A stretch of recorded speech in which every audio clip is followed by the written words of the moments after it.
Hello friends, let's run through IFRS amendments. I have covered here a couple of IFRS amendments. The first amendment is Amendment to IS 1. What is this amendment is all about? This amendment is about the clarification about the classification of liabilities. First, classify that the classification of liabilities as current or non-current should be based on rights that are in existence at the end of the reporting period.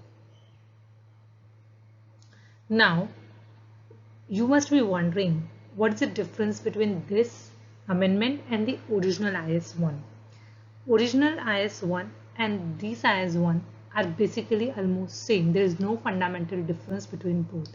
Hence, if you see, the name of amendment is also to clarify. So it's just a clarification to IS1 in a way.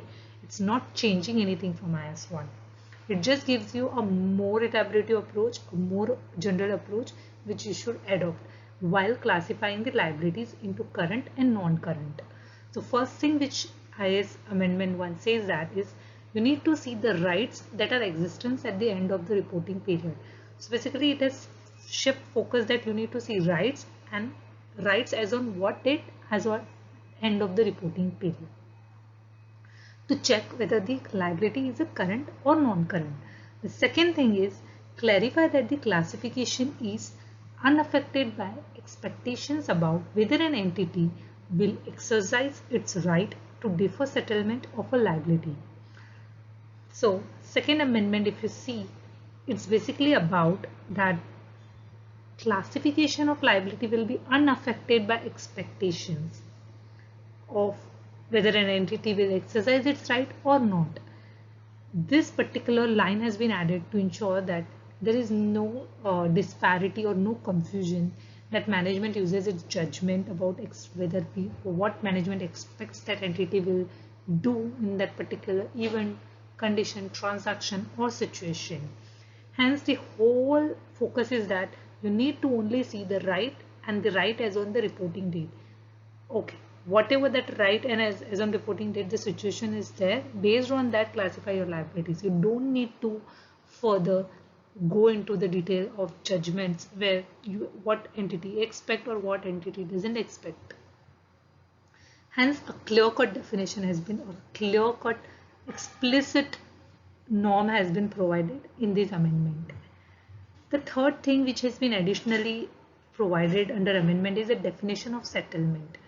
Make clear that settlement refers to the transfer to the counterparty of cash, equity instruments and other assets or services. So basically friends, this was all about amendment to IS1. As such fundamental, there is no change in the IS1. The only thing which has been clarified in amendment is the clarification about the classification of liabilities. So next amendment. The amendment to IS 8, definition of accounting estimates. As the amendment itself says, the amendment is related to definition of accounting estimates.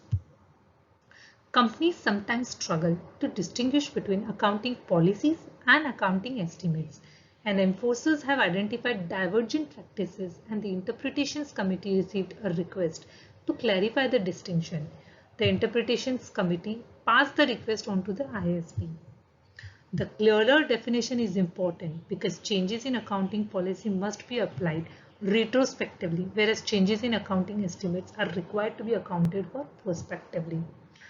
So amendment to IS 8 basically friends has all the thing or all relevance about accounting estimates, because the amendment particularly relates to more guidance on the definition of accounting estimates. In our earlier IS 8, we do not have a definition of accounting estimates. Rather, we had a definition about changes in accounting estimates. In this amendment, IFRS has brought a more clearer definition that what accounting estimates will mean. So the definition is basically accounting estimates are monetary items in financial statements that are subject to measurement uncertainty. Further guidance, entities develop accounting estimates if accounting policies require items in financial statements to be measured in a way that involves measurement uncertainty. So friends, basically the changes to IAS 8 focus entirely on accounting estimates and provides a more elaborative definition to the existing ones.